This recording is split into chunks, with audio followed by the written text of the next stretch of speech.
اللہ تعالیٰ نے قرآن کریم میں انسان کی زندگی کے مختلف مراحل اور وہ سلسلے جس سے اس کی زندگی گزرتی ہے کافی مقامات پہ ذکر کیا، جن میں حکمتیں بھی ہیں اور انسان کے لیے عبرتیں بھی۔ اللہ تعالیٰ فرماتے ہیں اللہ الذی، اللہ وہ ذات ہے، خلقکم من ضعف، جو تمہیں ایک کمزوری کی حالت سے پیدا کرتی ہے، ثم جعل من بعد ضعف قوة، اور پھر اس کمزوری کی حالت کے بعد تمہیں طاقت دیتا ہے، حسن دیتا ہے، جمال دیتا ہے، اقتدار دیتا ہے۔ اللہ تعالیٰ تمہارے جسموں کے اندر وہ جان ڈالتا ہے کہ تم اس دنیا کے اندر کام کر سکو، پرفارم کر سکو۔ پھر اللہ فرماتے ہیں ثم جعل من بعد قوة ضعفا وشیبا، پھر ایک وقت اس جسم پر آئے گا کہ یہ کمزور کر دیا جاتا ہے، یہ ڈھلنا شروع ہو جاتا ہے، یہ جھڑنا شروع ہو جاتا ہے، وشیبا، اور ایک وقت میں یہ کمزور ہو جاتا ہے اور بزرگ ہو جاتا ہے اور بوڑھا ہو جاتا ہے۔ یخلق ما یشاء،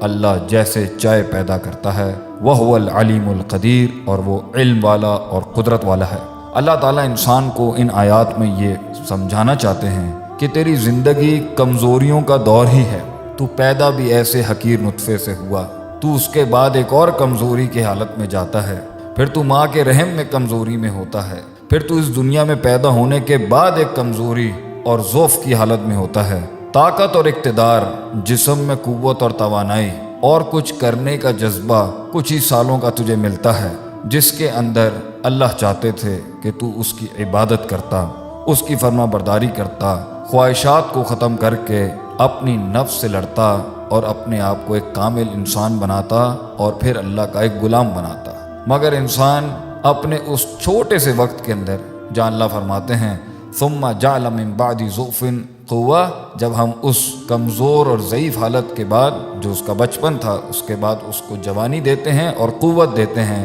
جو 10 15 20 سالوں کی ہوتی ہے یا 25 سالوں کی، انسان یہ سمجھ بیٹھتا ہے کہ وہ اس دنیا پر قادر بھی ہے اور اس دنیا اور اپنی زندگی کا مالک بھی ہے، وہ جو چاہے وہ کر سکتا ہے، وہ جو چاہے وہ توڑ سکتا ہے، وہ جو چاہے وہ بنا سکتا ہے، اور وہ اپنے اوپر ہی لیبل لگاتا ہے کہ اس دنیا کا نظام میں ہی چلا رہا ہوں، میں ہی ترقی کا حقدار ہوں۔ تو اللہ تعالیٰ انسان کی عقل کو ایک صحیح سمت دینے کے لیے، ایک صحیح نظریہ دینے کے لیے اور ایک صحیح عقیدہ دینے کے لیے قرآن میں اس کی تربیت کرتے ہیں۔ اللہ فرماتے ہیں قُلْ أَرَأَيْتُمْ إِنْ جَعَلَ اللَّهُ عَلَيْكُمُ اللَّيْلَ سَرْمَدًا إِلَى يَوْمِ الْقِيَامَةِ، کہ ان سے پوچھو، اور کیا ہی انداز ہے ہمارے اللہ کا۔ اللہ کہتے ہیں کہ ان سے پوچھو کہ ہمیں بتلائیں، جبکہ اللہ تو ہر چیز کا علم رکھتا ہے۔ ان جعل اللہ علیکم اللیل سرمدا الی یوم القیامہ، کہ اگر ہم رات کو حکم دیں کہ وہ قیامت تک ان پر پرماننٹ ہو جائے، ان پر رات ہی رہے، من الہ غیر اللہ یاتیکم بضیاء،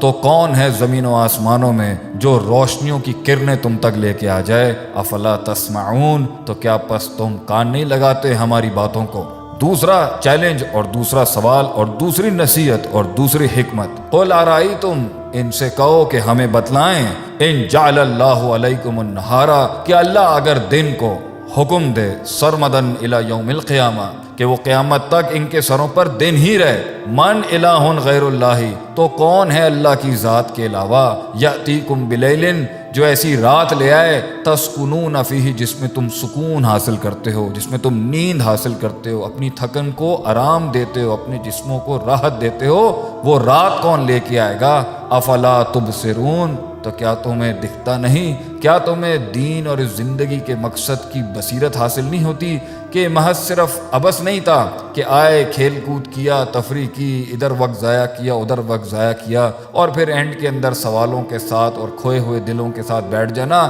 یا ڈپریشن میں چلے جانا، یا مایوسی میں چلے جانا، اور نئے نئے سپورٹس کو تلاش کرنا اور نئے نئے کھیلوں کو تلاش کرنا کہ شاید ان کھیل کود اور رنگرلیوں میں مجھے اپنی زندگی کا سکون مل جائے۔ اللہ ایک اور مقام پہ کہتے ہیں قل ارائیتم، ان سے کہو کہ ہمیں بتائیں، ان اصبح ماؤکم غورا، کہ اگر ہم پانی کو اندر کھڈوں میں ڈال دیں، پانی زمینوں کے اندر چلا جائے، تو کون ہے جو تمہارے لیے بہتا ہوا پانی لے کے آئے گا؟ اوپر سے نازل ہوا تھا تو تم سمجھے تمہارا تھا، زمین کے اندر لے جائیں گے تو تم اسے واپس کیسے لے کے آؤ گے؟ اللہ فرماتے ہیں ان باتوں پہ تم غور نہیں کرتے۔ ایک اور مقام پہ اللہ فرماتے ہیں قل ارائیتم ان اخذ اللہ سمعکم وابصارکم، کہ اگر اللہ تعالیٰ ان کے سننے اور دیکھنے کی طاقت کوئی لے جائے،